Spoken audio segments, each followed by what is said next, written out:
Hi everyone, in this video I'll show you how to install kernel-based virtual machine, in short KVM and Virt-Manager on Ubuntu operating system. Open your terminal. First we are going to check if your CPU supports hardware virtualization. So to check if your CPU supports hardware virtualization, run this command. As you can see, my processor is AMD. If your processor is Intel, then you may get a different output like VT-X for Intel. Next, you need to check if virtualization is enabled in your BIOS as well. If it is not enabled, you need to enable it, then reboot your system and start the installation process. But if you get nothing after you run the above command, then your system doesn't support hardware virtualization. In order to use KVM, your system needs to support hardware virtualization.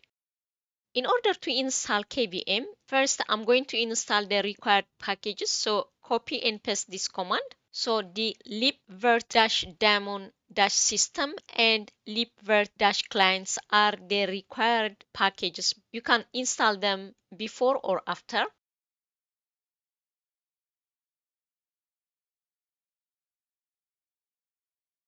Next, copy this command and paste on your terminal. This will install the KVM and Virt-Manager.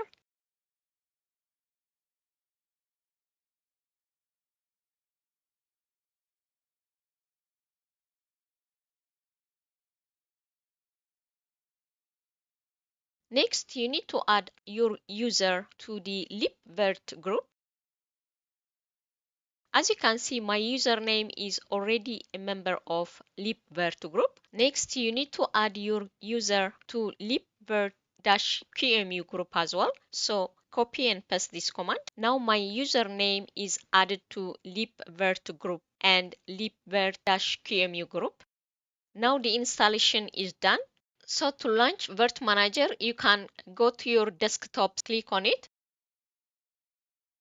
Now we saw how to install kernel-based virtual machine on Ubuntu operating system. Thank you for watching.